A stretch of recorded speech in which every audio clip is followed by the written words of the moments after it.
All right. Well, Rob, hey, thanks for joining us on the inaugural kickoff. I think the title is going to be "Living Life on the Edge" podcast. Woohoo!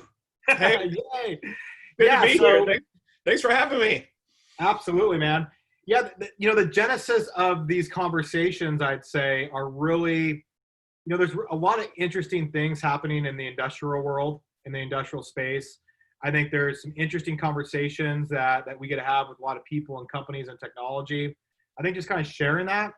And then the other big piece is there's a lot of people that are looking to get into this space, right? We have a massive exit of people retiring over the next 5 years and not enough young people coming into it.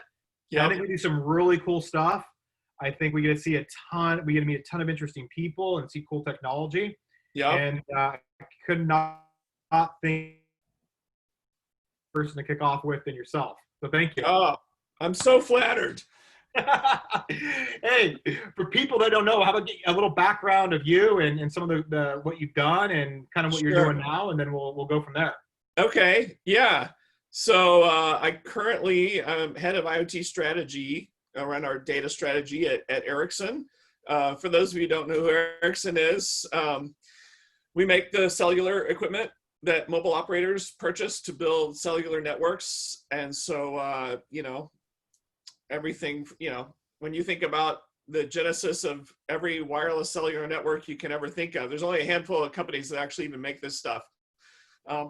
Especially when I talk to American audiences, I usually kind of refer to it as almost like Intel Inside or something. Yeah, In Europe, everybody knows who Ericsson is, but a lot of times I'll run into people in the US who are like, oh, I've never heard of them. And it's, they've heard of Verizon and AT&T and T-Mobile and Sprint, but but who knows how to make that stuff work? It's almost like airlines, American Airlines and Delta and Alaska, they actually don't have any idea how to make airplanes. Boeing builds airplanes, for and sure. they are carriers. Well, likewise, Ericsson, companies like Ericsson and Nokia and others, we make the technology, and we call some of the mobile operators, you often refer to them as carriers as well. And so they bring the stuff to life. We tell them how to do it. And so you can imagine the big thing we're doing right now is rolling out 5G all around the world. And so that's the big thing. In the past, gosh, I started off on submarines, literally, driving, did a SEAL team delivery vehicle stuff, kind of dotted line into SOCOM with Fascinating. submarines. Literally, the reason I'm up here with you in the Pacific Northwest is because of that. We decommissioned a submarine when it was old, and we, as you may know, we decommissioned all our Yeah. nuclear subs at Bremerton Naval Shipyard. And so I arrived in the Pacific Northwest, literally opening up a hatch and Yeah. saying, "Here I am." That's so good. That's so Yeah, good. so that's kind of a weird way to arrive somewhere, but it worked. And then I moved up the road, up by Silverdale and Paulsbo to the Trident base. We have our ballistic missile subs, and so spent time there, but ended up staying up here. I really taught myself how to write code and everything on the submarine. Wow. Yeah, I kind of met my wife up here, and then so startup junkie. And did lots of, and so my first startup in the 90s I was with was doing what looks a whole lot like IoT, actually, with primitive cellular Yep. and different data networks, connecting to vending machines, which people use as an example today. And so I learned a lot. I was a kid, and I learned from a lot of old guys who really knew their stuff. It was really hard. We had to build all this stuff from scratch. It really helps you get perspective. I really think of IoT today as the easiest thing I can imagine, Interesting. because we had to build everything ourselves back then. We were writing the firmware, so we had to create black boxes to go into machines. Yeah. We had to retrofit. We had to create our own modems and bounce Wow. packets. I mean, we had to do everything from scratch. And Wow. so comparatively, it's a walk in the park today. For sure. Yeah, and then anyway, I spent I did some startups, did a device management startup called Net Perceptor. Nice. If you remember got to manage these devices. You Yeah. probably heard of like Mobile Iron or, Yep. companies like that, Anyway, so built that company, had an exit, sold it actually to another company that was getting in that business. Spent a long time at Microsoft, most of my career there. Half of it was focused, if you remember, Windows Mobile, Windows Phone. Oh yeah. So we had a great time for a while there when it was just us and BlackBerry. Nice.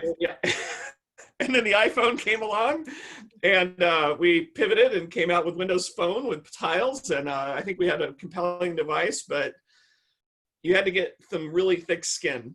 Let me just put it that way. Yeah, for sure. We got beat up. Spent the last half of my time at Microsoft building our Azure cloud. Fantastic. And then specifically towards the end of my time there is building our Azure IoT global platform. And so I'm one of the co-authors of the reference architecture for the Azure IoT platform. Oh, wow. And, that was a lot of fun. I learn something new every time we talk. Yeah. Work with a lot of smart people. Yeah. I think I might have been helpful to them, though, because I had done this before in the 90s, and I'd seen, and also in having industrial experience. And so, filling in gaps for folks with lots of smart people who know how to connect to plug in the Legos. But to draw the picture, a lot of times you might be a great software engineer, but you don't really know the space you're playing in necessarily. You don't know what a PLC is or a SCADA system is or anything like that. And so that kind of thing. I got recruited out of that team by Hitachi. Hitachi had decided that they wanted to go all in and have their own industrial platform. And as you and I know, just industrial big mega companies like them or GE and Siemens, it's not like that's new to them. Yeah. But they wanted to jump in there. I think they looked at what GE had been doing with Predix and GE Digital, and were like, oh, maybe we should have something like that. And so the folks in Tokyo kind of funded and created a new entity called Hitachi Hitachi Insight Group. Okay. And based it in Bellevue, but actually literally down the street from Microsoft. Okay. And Good so I was the product manager, and so I had to invent this thing that we called Lumada, and it was a blast, and we did a lot of work in a really short period of time. So that was a lot of fun. That's fantastic. So it's interesting that you just touched on, I think you and I talk about this a lot, is kind of like in the industrial space, you do have the technology piece, but then you do need this domain expertise. Yeah. And so in Hitachi, you guys were able to straddle the fence on both sides. Yes. You could build a world-class software team, but Hitachi, I mean, man, they build some of the world's, biggest and most powerful and smartest mining equipment. Yeah. Rail cars and stuff. Yeah. How, as you're out there and you're seeing this global viewpoint inside Ericsson, how are you seeing that merge, right, between like the industrial environments and the cities that you're working with and the big companies and the technology? Are they coming together more? Are you seeing a gap still there? How's it affecting adoption? Just kind of your thoughts around that space. Yeah. Well, no doubt about it. Just being at Hitachi, you're just deep in the weeds of the industrial space. I spent a bunch of my time in Japan, as you can imagine, at different factories, spent a lot of time with the control systems group there, and just working hand in hand, because, none of us knows everything. Yeah. You got to come into this with a lot of humility. Absolutely. And so those guys know way more than I do about a lot of those systems. And you're right. Hitachi is building bullet trains that you see in Asia and Japan. They build elevators, everything you can imagine, giant wind turbines, and so there's a lot of great lessons to learn that, as an architect or a software engineer who's going to try to create something from nothing, is to do it in the context of what they really needed. There was even, and so this is 2016 timeframe, and it was easy even then to say, oh gosh, we don't have a chance. Yeah. Azure IoT is going full gangbusters. AWS. Google was working on their IoT core thing. It was still in beta. We talked to them. Obviously, PTC was strong. They'd gotten ThingWorks from our friend Rick. And so PTC was kind of the early leader, actually, as well they should be. For sure. And so it was easy to think, gosh, should we even try or whatever? But, we decided to go for it. and really try to, in my view, is like threading the needle.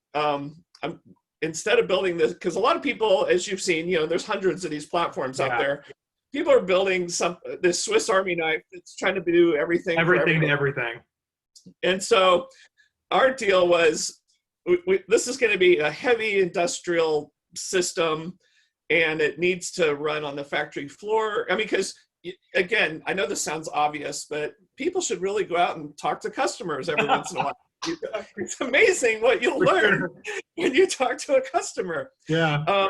And so, you start to learn things, about data sovereignty or suspicions that plant managers have of their competitors. Yeah. And so you started hearing this drumbeat of data doesn't leave my factory. I kept hearing that a bunch. I'd heard that a lot in Germany too, when I was at Microsoft and when I was doing device management, mobile device management stuff, and then trying to do it from the cloud. That was a problem. Like Germany will always come up. They go, it's not good enough for us to connect to an Azure data center that's in the Netherlands. It needs to be inside Deutschland. Oh, interesting. And so that really drove a lot of decisions inside Microsoft around data sovereignty. In Japan, similar kind of stuff, but even more hardcore, probably pretty similar to the Germans, actually. And so it was like, well, some of this is really obvious. Hitachi makes nuclear power plants. If you're stupid enough to connect your power plant to the internet, you should get fired. For sure. Because someone's going to give a little Stuxnet to your nuclear reactor and you're toast. And so spending a lot of it's just practical stuff. A lot of it is, this is how it is. I don't trust my competitors. So early decisions that I had to make on the design of Lumada was, it needs to, because I had a lot of pressure from folks. We had a lot of born in the cloud developers on our team that said it's got to be in the cloud, or let's use Lambda, and that's great, because they're right. We could have gotten to market faster, but we wouldn't have gotten to the right market. And so I think that's a differentiation with the Lumada platform that I've seen in the space, right? And the fact that you guys can go on the factory floor, in the cloud, a combination of both, and the domain expertise is pretty spot on. So it's pretty interesting. And the fact that it's built in the Pacific Northwest, a lot of people don't know that. Right. Yeah, we built it here. Yeah. Just by a bunch of local folks here. And most of those people are all still up here. They've all scattered around, as you know. And so making sure it can be portable across clouds, run on-prem. We, this edge compute capability that we put into it, we had it running on bullet trains. It was amazing. That's fantastic. You think it's hard to figure out how to translate data formats and protocols from PLCs and weird stuff like that, and it is. Talking to a train control system, the brain of the train, an Hitachi bullet train with 40,000 sensors sending in telemetry about what's going on. It's insane. That's so cool. You're blocking and tackling. That's so cool. And so you're catching all this stuff. You're looking, you're not doing deep analytics. Yeah. You're doing quick KPI type stuff. Is this raised to the threshold that I should call out over LTE on a running train to do something? Or is this something I can wait till I get into the train station and use Wi-Fi? So you make a good point, right? It's kind of like going from the big data to the smart data. Yes. You don't need to do all this. We see this all the time, right? Customers want to do all this data, but really there's just these little slivers that really can affect their business. Yeah. And that's a big deal. And absolutely. Yeah. Absolutely. So you and I had a conversation around the holidays, I think, but we're kind of talking about that fact of just making it more simple, right? That here's the needle. Yeah. Right, kind of push the needle on here. I think that maybe in 2016, 15, 14, you guys probably saw this a lot internally and externally, where companies had really big data initiatives, right? We're going to go through digital transformation. They're seeing the success with ThingWorx. They're seeing the marketing success with GE Digital. They're seeing all this stuff. But realistically, they can do a sliver of that and see major ROI from some type of digital implementation, right? Yeah. Yeah. It's kind of your thoughts on that, because I know you got this big global role, which is moving forward 5G, which is going to be transformational to the industrial space, without a doubt, and we'll touch on that. But what do you think about just the really simple stuff? If you Yeah. go out there and talk to the smaller businesses, or even the larger ones. Early takeaway observation that I was making, my colleagues were making. I think of the people I worked with, with Rich Rogers and Bora and all these guys. And early on, we're like, and I started using the term the value needle, which is really abstract, but whatever. It could mean more money, save money, whatever. Yeah. But what we're noticing is that first 10, 20, maybe 30% of value, whatever that is, was coming from simple stuff. And I think it's quickly overlooked in this IoT space and in this world of where everyone's trying to show how smart they are. Yeah. And some of it was just the old school threshold based stuff. If this, then that, KPI based stuff, red, yellow, green. Yeah. Maybe add a little bit of math. Is it trending more quickly in this direction? But a combination of we saw it, the biggest move on the needle for value came from that stuff. And then once you added machine learning, let's say for a particular piece of equipment, you're trying to predict failure, see where it's headed, the benefit was incremental beyond the big move. So big move from easy stuff, and then really incremental movement from hard stuff, machine learning. Interesting.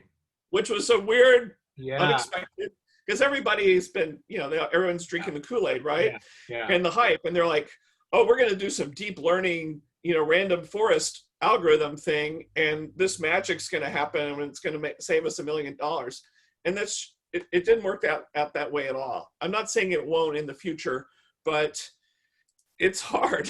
Yeah, and we had, you have the practitioners, the people building the systems, and how do you operate? It's one thing to be in a lab. We had at Hitachi, there are these R&D centers all around the world. And so it was nice enough. One of them was near our office in Santa Clara. And so these guys are working on algorithms and doing some great work and could show great results in the lab. Putting that in production in real time. Oh, for sure. Is a whole lot harder. And then the other thing, there's the idea, the holy grail that we're looking for, and this might seem strange to people. So like in anything, there's in manufacturing, everything's an asset, right? Yep. But you have also the notion of an asset class. So I have this class of machine, and then I have multiple instances of that machine, right? And so I'm going to define this thing one time and all its attributes and everything. And then there's going to be millions of instances of those, and I'm going to help make things better for those guys. For sure. Well, the machine learning, the holy grail we're looking for with machine learning was, I need the perfect thing that works on the asset class, so then it's going to automatically work with any instance of that asset class. Gotcha. The same. Because that's really what you need to get to scale in trying to get that kind of analytics. For sure. And guess what? It just didn't work. So coming from the other side of the industry, coming from like the iron up the cloud, let's say, right? Coming from fluid power, you're absolutely right. Because if you work with a company and they can build 5,000 types of machines a year, out of those 5,000 types of machines, they can be the exact same asset class, but they're all running in different environments. So if I sell a machine to the city of Seattle or the city of New York, the end customer is going to have some little variant that they want on that machine. Yeah. And when you look at that, that is really hard to take that across everything, right?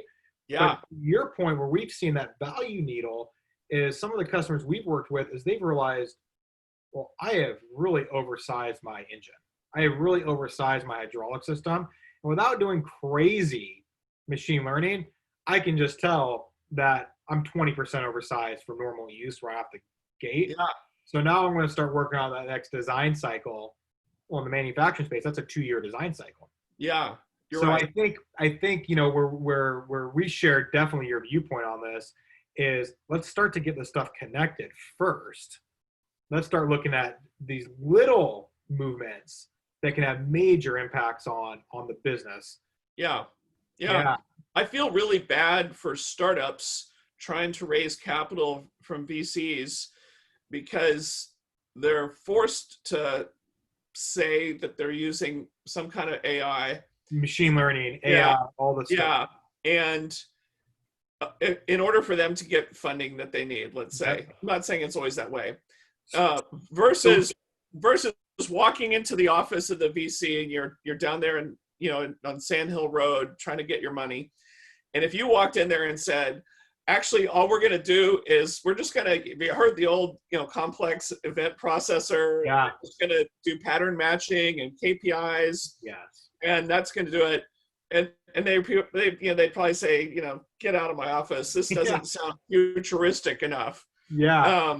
And it's a real quandary to be in, because, and I say this a lot, I think that we are, with IoT, obviously we did the hype cycle, and I think we're in the trough of disillusionment right now. I think we've been scaring customers in the last few years because we've been saying IoT and AI in the same sentence. And customers are like, oh, I can't get value from IoT unless I have this magical AI stuff from Isaac Asimov in the future, or something like that. And for sure. And it's just not true. And I also believe that in our race to see how smart we are and say the right things to VCs and analysts or whoever, we have skipped over the baby steps that we all should have taken. I'm not saying everyone's done that, but I feel a lot of people, there's this big giant for the huge area majority of value that Yeah. you will be able to get, and you should crawl before you walk, right? And so during that crawling stage, you would do all the simple stuff. Step 1, get these things connected and collecting data. Great. Step 2, just look for use your little KPIs. What's out of bounds? What's not events, normal? yep. And you'll realize, oh, wow, this is moving the needle. I'm saving money for my customer, or I found a new way to make more money. You should be crawling for a long time and then start walking. But you shouldn't be in the bizarre AI future that no one understands for a long, long time. But what's happened is all these companies have leaped over the easy stuff and gone straight to the AI stuff, and it's not working out. Yeah, so I agree wholeheartedly. We're working with a number of different customers, but one really interesting one is this material handling company, and what they just want to know productivity of this material handling truck inside these fleets. And it's funny, the IoT piece is very easy, right? Because you can track and you can do it. The real engineering is actually on the system integrators and the control people and the people either building the machines or installing them, because they know I got to put these sensors here and I got to write this piece of edge logic and this stuff. But the IoT piece, we have I believe we have an incredibly talented team, lot that you've worked with in the past, that can build amazing technology that looks like it blends in. Yeah. The interesting piece is getting that machine connected and saying, how do I get this to understand that I did 150 picks of that container versus 143 picks of that container, and my fuel consumption was this and my idle was this. How can I get that? Because that's not your typical telematics system that comes off the shelf that gives me that. And that's where we have seen really, really cool energy in the industry, if it's with us or other people out there, where you're getting these domain experts and people passionate about the oil and the bolts, as well as people passionate about the lines of codes and bits and bytes, which is pretty neat. That is pretty neat. Yeah. That's tough.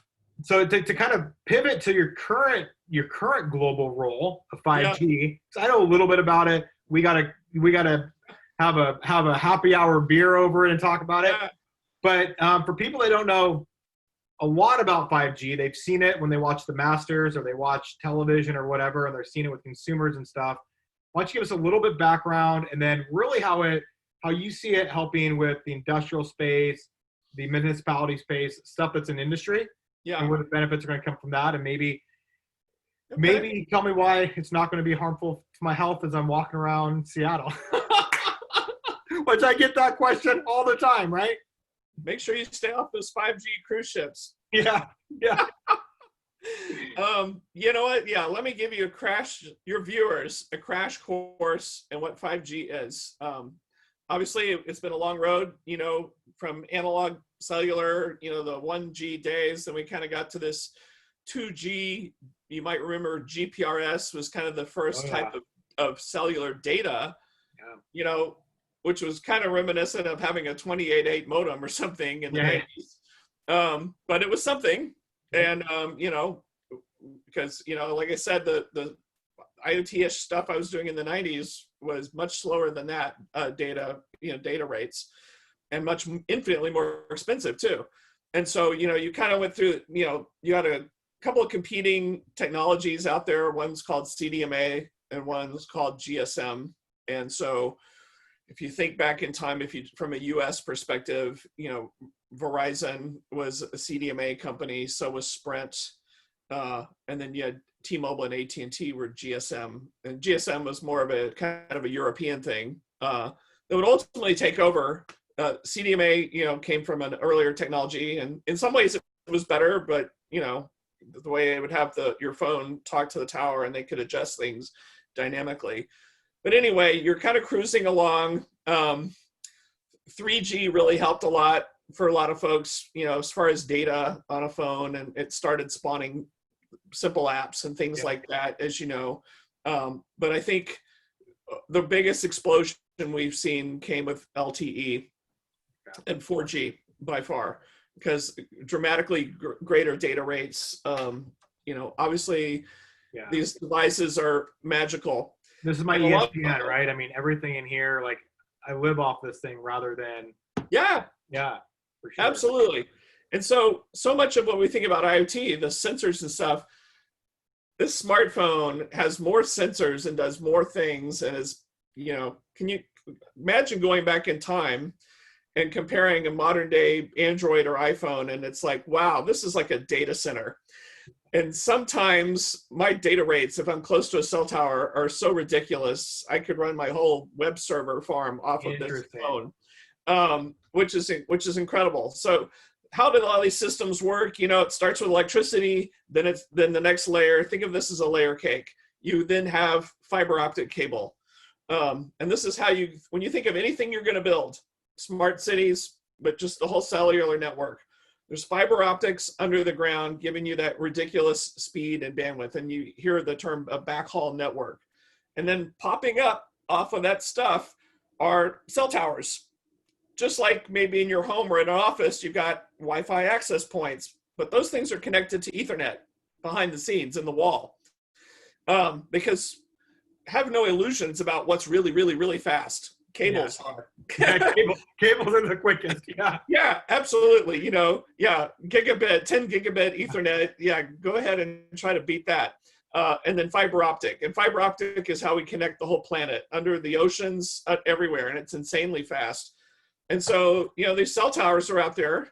And when you get, and so a cell tower can handle so many thousand connected users. And we're just talking about LTE, 4G, and people roaming around. And the whole network is designed to be able to do that kind of handoff. As I'm losing signal, I'm going to hand you off to the next tower, but it's seamless. Your call's not interrupted. Your data thing is not interrupted. It's pretty magical that it all works, actually. That's awesome. Yeah.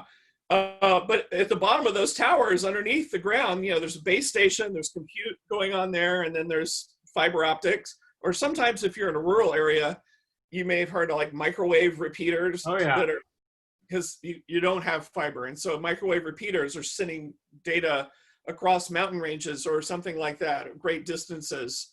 So that's kind of where we are today. And then 5G, the difference is going to be, you already hear, it's going to be faster. It's going to be a lot faster. You're going to go from having, I don't know what kind of speed you normally get on your phone from LTE.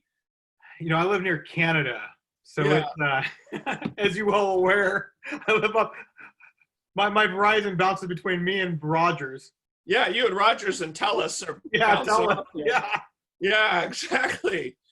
You're right there by the border. So you're getting whatever you're getting, 30 megabit. Maybe you're getting 100 megabit if you're really lucky or something like that. It depends. 5G is just going to be crazy. You may have seen, everybody loves the speed test app on their phone to find out how fast things are going. with 5G. And so you've seen, you have the different mobile operators rolling things out. Obviously, T-Mobile and Sprint have joined together, and I'll discuss why that's important. So there's different frequencies. So 5G is going to be faster, but the speed has to do with the frequency that it's running at. 5G has less latency. For you gamers out there, that's your lag time, your ping time, stuff like that. And so it's like, how responsive is it going to be? It's one thing to say, well, I'm going to get 100 megabit per second, but I have to ramp up to that versus instant that speed. And so gamers are going to be loving 5G because the latency is so low. This also is going to play into edge computing, a different level of edge computing that we talk about that's different than on-prem edge that you and I normally think about, like talking about PLC. And then there's this notion of extra capacity. So we want to do the smart city stuff. We want cars to communicate with each other. All these brainiac cars like Teslas communicating with traffic lights and each other, and cities doing all this stuff. Well, guess what? With the current system we have today, we would run out of gas really fast. There's not enough capacity in 4G, even if you have the speed. There's a difference between having that speed and latency and then the capacity to have X number of concurrent connections. And so you can run out of gas with the number of concurrent connections. And so you might not be able to handle an entire smart city. So 5G, you're going to get 100x more capacity from the same gear. Wow. The same hardware, the same towers and everything. All of a sudden, you're going to be able to handle 100x more concurrent connections, doing stuff, talking, sending data. This is going to be a game changer for IoT in a big way. Oh, it's huge. Yeah, I mean, this is stuff I did not know, right? Sure. And so just from us who provide this out there, this is fascinating. Yeah, and the thing is, IoT has underperformed so far, and so we didn't know that we were going to hit bottlenecks if we were trying to do broad smart city stuff or whatever outdoors, because no one's come close to building something big enough to hit those numbers. And so now you're going to have that capacity so we can do ridiculous stuff that we've all been dreaming about. And that low latency is going to be kind of like edge computing, where I'm a millisecond away or 10 milliseconds away, but I'm not on the LAN in a factory. I'm already off in the network. Imagine a continuum. Your data source, whatever it happens to be, some machine in a factory, and it's emitting data, and you might go through an edge gateway or whatever. But let's just say, for instance, it's going to go out a router outside to the open, out in the real world. Yeah. It's using cellular to do this. There is a lot of hops, a lot of things that happen inside the cellular network long before you get to the open internet, and way long before you would reach, let's say if you're using Azure, Google, or Amazon as your back end, long before you'll ever reach them. And so that distance has to, there's latency, right? Because of all the hops, and just the speed of light's really slow. So you can imagine this new type of edge computing in 5G, where we are putting compute in the base stations at the bottom of the cell tower. There's all these data centers that mobile operators use that are inside your city, and they may be in a small building. And they're all, typically you don't know they're there. They're all over the place, these metro data centers and stuff like that.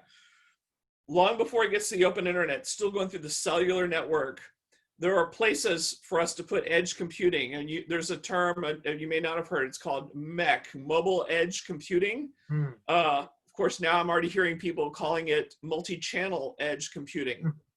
So this is more of a telco view of the edge. It's not an industrial view of the edge. The industrial view is closer to the PLC. Yeah. But this deal is, hey, what if I could do compute at the base station or in these metro data centers before I send you out to the open internet and long before you ever reach Azure or Google or Amazon? And so for time sensitive type stuff, low latency, I can count how many milliseconds does it take from go to here to here. So the base station, it's this many milliseconds. Metro data center, it's this many. Anyway, there's applications where you can put edge compute in those places to answer the questions for your IoT stuff. Interesting. Yeah. And there's the same kind of benefits you're using for edge today. Yeah. Because I need answers to my questions right now. I'm in a giant factory, and the plant manager's like, I don't have time for all this data to go to some distant cloud and have some analytics munch on it and then send me an answer. By then it's too late. When you think of like real-time streaming stuff. That's huge. So for me to kind of tell you what I heard. So right now, if I want to take aggregate data across all my heavy machinery across the globe, the data that's being on the siloed of that one machine or site gets sent up into the cloud. We run our calculations against it, and then we make recommendations back down. With this scenario, there's a whole nother data centers that are down at the edge, but they're this MCEC, this multi-channel edge computing, and you're able now to take the learnings from there, put it to one more layer down, so it's not going all the way through the networks, it's going to these local data centers.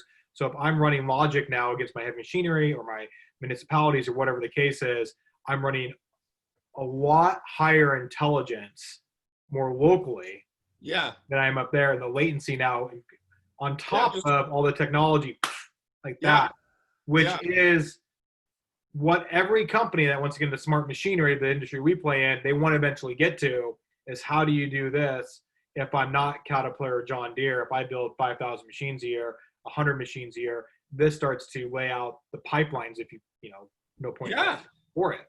Yeah. Your connected fleet, your connected car. I need answers this fast. I don't have time to go to a distant cloud. I need it. And so it needs to be near me.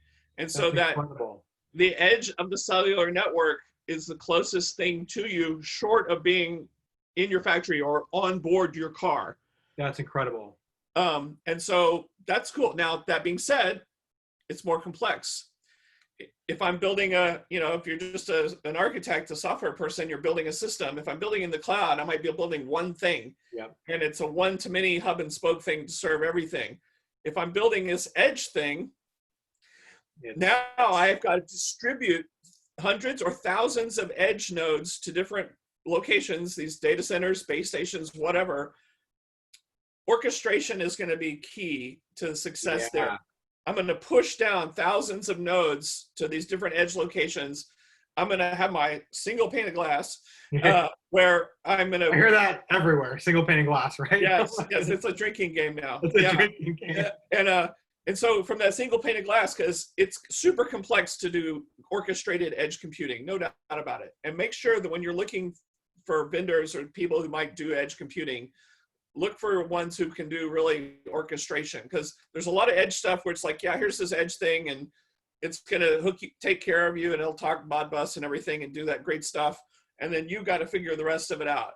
Yeah. The key part is the notion of this master thing in the sky that's orchestrating tens of thousands of nodes, pushing them out there. You put in the analytics in one place for these types of endpoints and push them down to those nodes. So that when that telemetry is coming in and it sees that data shape, that schema, the digital twin, whatever, and data types, it says, oh yeah, this is what it is, and I'm going to act on it way down here, and I'm going to give it answers to my questions in a few milliseconds. That's incredible. Yeah. So certainly it adds to complexity, and so it's something to think through for sure.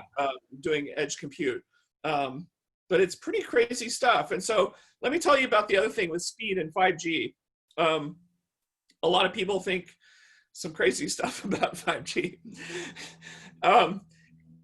There are different frequencies. There is low frequency, like below, the 1 gigahertz. Yeah. So like, for instance, you may have heard about T-Mobile, for instance. If you watch their television ads, they kind of talk about 5G for all. And they show the picture of our 5G goes for miles and we're covering everybody and it's nationwide. Well, the reason they can do that, and there's been just recent, there's Open Signal. It's a report where they actually go out and test all the different mobile operators to see what's what.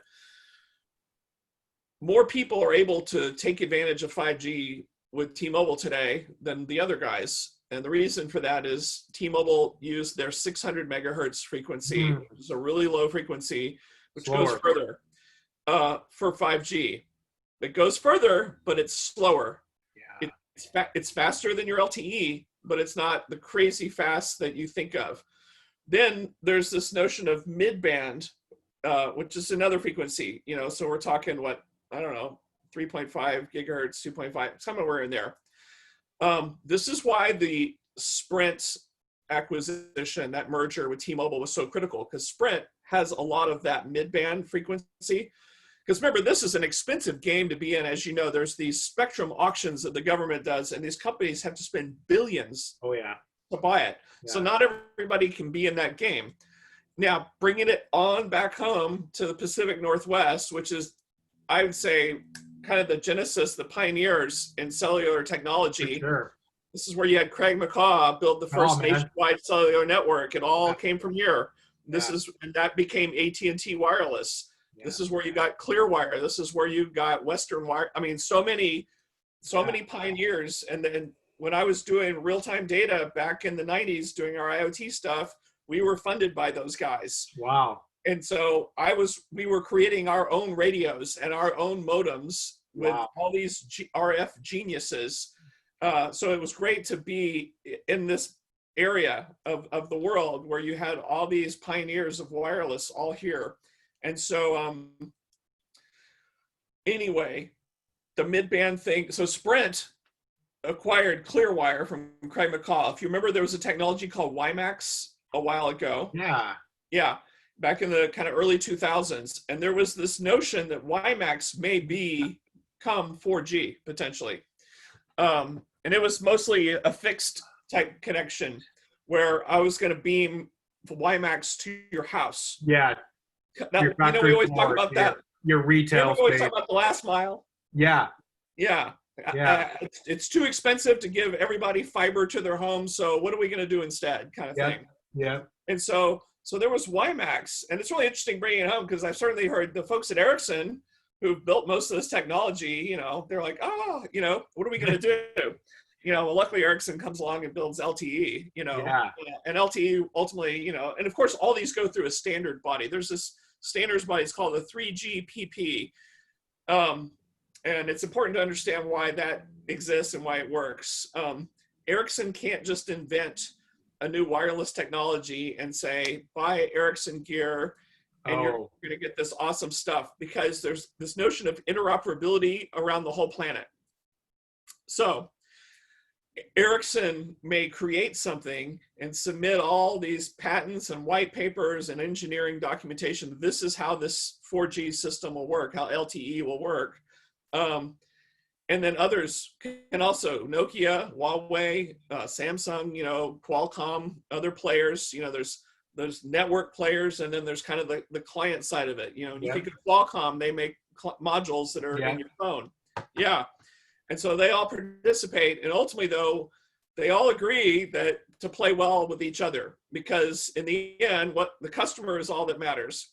And so when you fly from here to Beijing to Stockholm, your phone needs to work exactly the same everywhere. Just like when you're driving your car to a gas station, the gasoline has to be the same. Yeah.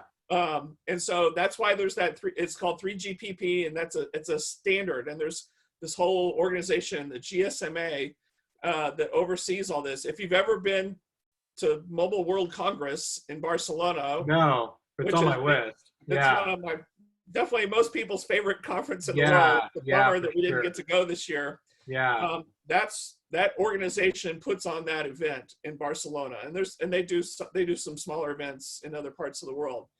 So anyway, I'm digressing. So that mid-band, Sprint brings that. It's part of that layer cake. Yeah.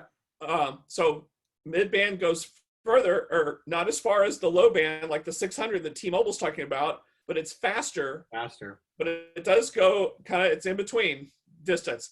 Then there's this really crazy high frequencies, like 26 gigahertz, 27, but you'll hear the term millimeter wave is what's used. So people will just call it millimeter wave. And this is the frequency that Verizon has doubled down on right now. Millimeter wave is the fastest of, Interesting. But there's a trade-off for everything. The distance isn't very far, and it won't go through walls. It might even hit a window and stop. Wow. And so when Verizon started turning on their millimeter wave in different cities, and you may have seen commercials where I remember the first one I saw, they were standing in front of it, and you're literally, I can see the cell tower, and they're doing speed tests on their phone, and they're hitting 2 gigahertz, That's crazy. 2 megabit download speeds, which is insane. Yeah. Which is awesome. That is the ultimate 5G love So right you're there. You're close to those antennas, either the tower or the little antennas around the city. Exactly. And so millimeter wave is how you're going to get the fastest speeds, but it doesn't go as far. And it can't penetrate walls or even glass in some cases. Wow. And so there's all these trade-offs. So I kept using the term layer cake. Yeah. The perfect scenario is to have the blend of all three. Have your low frequency to go really far, not as fast, but faster. Yeah. The mid, not quite as far, but way faster. And then the high, ultimate speed, but not as far, and have all of them. Yeah. Obviously, you can't get there overnight. Yep. There's a lot of physical activity that goes to updating all these infrastructure, new software, you name it. Yeah. Yeah, exactly. And so, here's how a lot of people go, they don't understand how it works. And so I use a simple analogy. Hopefully your viewers will understand. And I always relate it back to stereo equipment and speakers. Yeah. All right. If you have a stereo at home, sound system at home, and you think of your speakers, and you have tweeters that are your high frequency. Yep. You have your woofers and mid-range that are low, and then you have subwoofers that are really, really low. The characteristics of those speakers will tell you everything you need to know about how cellular networks work across frequencies. I love it. Your subwoofer is so low that you can put it in any part of your living room, and it doesn't make any difference where you put it. It still works. And it's this low frequency, and it penetrates, and it goes really far, and it goes everywhere. So think about that as your low band. Think of that as your T-Mobile 600 megahertz. Yeah. Then you have your normal woofers and mid-range speakers. They're a little more directional, and they go a certain distance. They expand out. They don't go everywhere. They expand out, and they take you the next level. And then you have tweeters, which are your super high frequencies, and they're super directional, whether you know it or not. The tweeters are really going in one direction. They're not going to fill up a room. That's why you may see arrays of tweeters. Yeah. That is how you should think of cellular networks and think about 5G. A lot of people they mistakenly think 5G means millimeter wave and some evil thing that has been propagated on the internet. Yeah. Has nothing to do with that. Those are just frequencies that I'm happy to use, because 5G can use these frequencies that 4G was using, and what's the difference, right? Yeah. And so that's the takeaway. So low band subwoofer goes far, not as fast, mid. That's a great analogy. And that paints the picture, right? Yeah. Wow. That paints. Yeah. Well, everything's true on the internet, so we should believe that. So to kind of wrap this up, so first of all, super informative. And I think especially my network, our team, even my sales team, just that education and information on 5G and the telco networks is huge, right? And as we see a lot of customers connecting for the first time and not understanding why they're getting performance on their connectivity on just different parts of the city or the state, that's super informative. Let me give you 2 other things. Yeah, absolutely. Yeah. Because we're talking about industrial use cases as well. So 2 other things I'm going to go through. Public stuff. There's obviously, these are public networks that you might use for fleets roaming around in smart cities. For sure. There's also this low power wide area network stuff, where maybe for agriculture or, oil fields, mining. Yeah, exactly. So you've heard of LoRaWAN, you've heard of Sigfox. And anyway, they're part of our specification. There's 2 different technologies. One's called LTE-M, which is, low power. It's still an IP-based network, not very fast. Maybe it's 1 megabit, something like that. And then there's something called NB IoT, narrowband IoT. Yeah. And it's probably more aligned with what LoRaWAN is. So it's not IP-based. send the data, but Yeah. super low power consumption. Yeah. And again, it's for those scenarios, Humidity sensors or yeah, temperature sensors, tank sensors, you name tank it. sensors, Yeah. parking meters, where it's sleeping most of the time, and it wakes up, sends its little tiny payload, it just Yeah. bites the data, not a lot. This is who I am. This is what state I am. Yeah, Whatever. and go back to sleep. Yeah. Because your ROI, when you think of your ROI for IoT, and there's lots of different things that go into that calculation, but the endpoints themselves, your ROI on a per sensor, like there's a pathway coming from your core whatever platform you may have that streams out to what each sensor, and you may have deployed tens of thousands or millions, whatever. And so each one of those pathways from sensor back to your system, they all have their own ROI, and that all goes together. You can destroy the ROI of those things by having, every time you have to go get in your truck and visit that sensor and replace a battery, it will destroy it. Huge. And then that's where people say, well, gosh, this wasn't worth doing. Yeah. Because I'm not getting enough value to justify the cost. So having these ultra low power things where your batteries can last for years and years and years. Yeah. 5-10 years you've seen out there on those cycles. Absolutely. That's key. One other cool thing, and so that's what this NB-IoT and LTE-M do. NB-IoT is even more power efficient, and it goes further. And interestingly, Ericsson, the radio access network part of it for NB-IoT, if the mobile operator happens to be using our gear, even while staying within the 3GPP spec, you can basically turn the volume up to 11 on our stuff. Wow. And we've now, I just read recently, we can do from a cell tower, we can do a range of, I think, 120 kilometers. Whoa. For NB-IoT. Incredible. Yeah, yeah. Wow. Because when we think about rural America, that coverage gets pretty bad out there, or just disappears. Yeah, I mean, they want the option as a satellite streaming, which will crush your ROI if you or this option. Yeah. So something to keep an eye on is this long range NB-IoT. So we can use existing cell towers, but they can beam a lot further. Also, if they're beaming, the way they work, it's really narrow band, it's lower frequency. This can go several stories underground too. Interesting. So hospitals. Yes. You think like hospital scenarios, right? Where they have 4 or 5. I mean, I heard a use case recently in Seattle where they lose their office equipment and they don't know what floor it's on, and they don't. I mean, that would be a use case that could be super interesting. Yeah. And then the last thing I want to talk about, whether it's LTE or 5G, is the idea of indoor, private cellular. Thank you. Yes, please talk about this, because I find this. We touched on this a few months ago, and this is super interesting to me into our industry.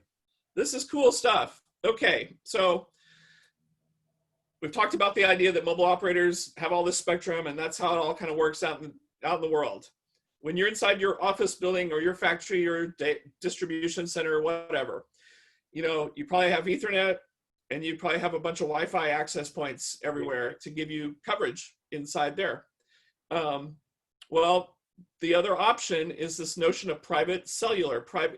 You can do private LTE and private 5G inside your warehouse, let's say. And what's amazing is the coverage is just ridiculous. Yeah, interesting. So instead of having hundreds or thousands of these Wi-Fi access points to try to give you coverage, you might just have 8 of these. We call them radio dots. It's something we sell at Ericsson, our private dedicated networks. It looks like a smoke detector. You just kind of put them up, and they might be connected to your Ethernet backhaul behind the scenes, just like a Wi-Fi access point would be connected. And then you kind of a gear, like I think it's like 4 1U looking servers. It looks a whole lot like Cisco gear that your IT guys are familiar with to plug into the network. All of a sudden, you can quickly get maybe 64,000 square feet of coverage, of cellular coverage, of high-speed LTE or 5G coverage inside a building, and you also get a SIM card writer. Whoa! And this is to encrypt and lock down the whole network. And so you'll be using SIM-based endpoints for whatever your IoT sensors or machines. They're SIM-based. So Ericsson will have a list of provided manufacturers, suppliers for the radios that are going to connect back and forth. So we make them. You make them, okay? So they can We go make from them ourselves, but other people do too. Okay, interesting. And then we give you a SIM writer, and you write the SIM that goes into each endpoint that you want to allow on this private encrypted network. And then no one else gets to be on it, and it's encrypted. That's incredible. So it's way more secure than Wi-Fi for sure. And Wi-Fi, there's this notion of, oh, I'm encrypted. Now I have to break away to do the hop, and I'm not encrypted. Then I'm encrypted again, and that, you know, that kind of thing. And Wi-Fi doesn't roam very well. Well, the speed's faster. Oh yeah. Right. Oh yeah. So yeah, from an industrial space, especially the 5G in industrial, you know, and so we've been getting, and we probably talked about this, a lot of interest. So, you know, there's larger mega trends like Industry 4.0. Yeah. That started in Germany with the manufacturers there, and now it's spreading everywhere. And there's a lot of use cases around Industry 4.0 that people want to investigate. And so, and I think you and I probably talked about this before, you know, currently, let's just stick with cars. If I'm making cars in Germany, I'm making BMWs or Mercedes, and I have this long assembly line, right? And it always looks this way until I need to retool it for a different model, Mercedes or BMW or Audi or whatever. And because of how the static nature of that thing, I can use Ethernet on that. Well, this Industry 4.0 thing, there's all these new use cases, and Crazy. one of them is mass customization of hardware. Yeah. Which is really hard. The reason we can crank out so many cars is because they're all the same. Yeah.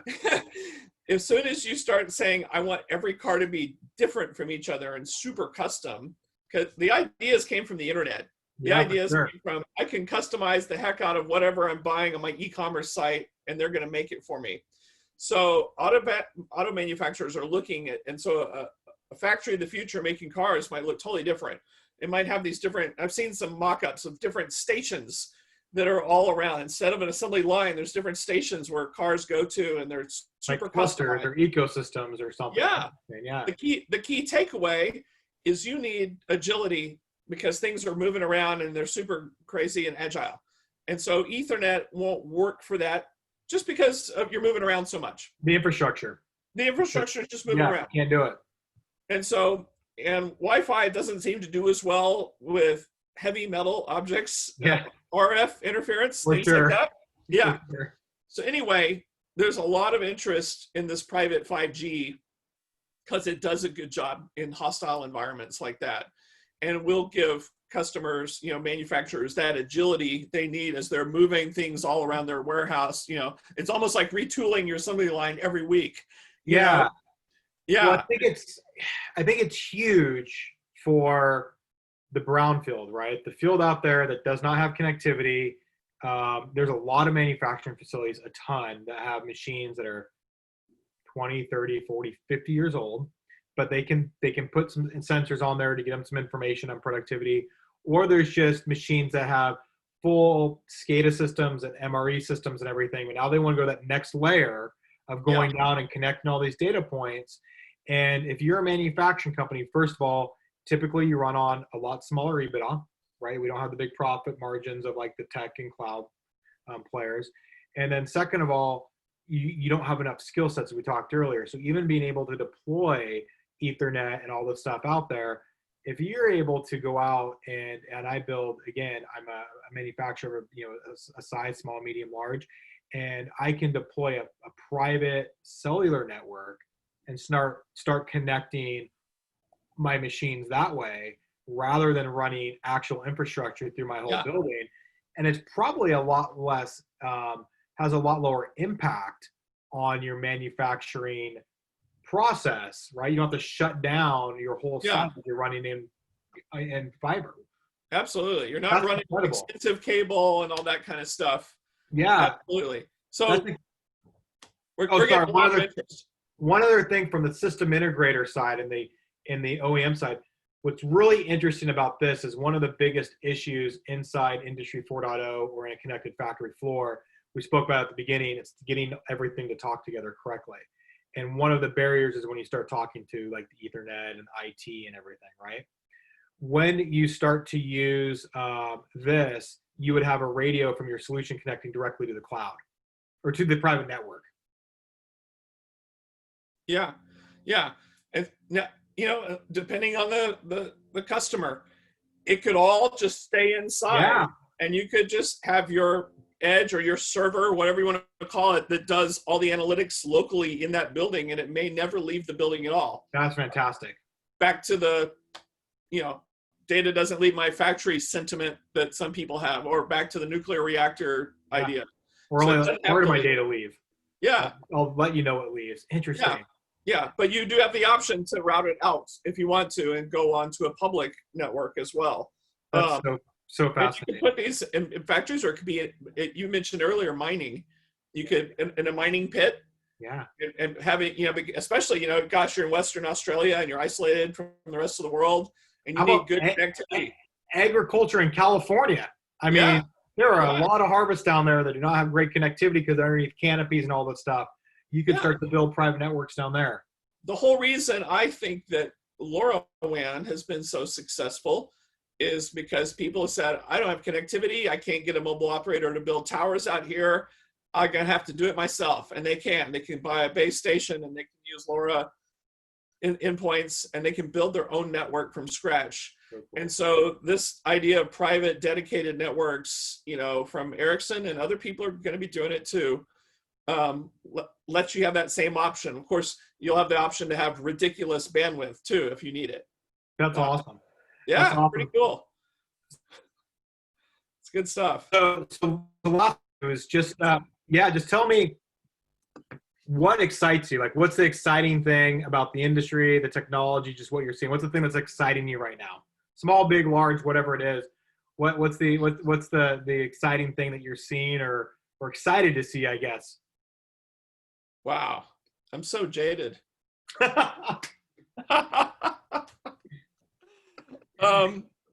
Everything seems to take longer to get going than you think it's going to. From my past startup years, there's always you and the people on your team and your startup, and you're like, this technology works today. Let's do it. The whole world's ready. Right. And then you find out you're 10 years early. Sure. And I've certainly experienced that. I think it's interesting to see how, after doing edge computing for quite a while, all of a sudden today, whoa, edge computing is this hot brand new thing. So, yeah, and so that's kind of crazy. You know what my thing is, and it's not a new thing, but I spend a lot of time personally researching it, and I still write software, and so I build a system to prove my crazy ideas. I'm really big on digital twins.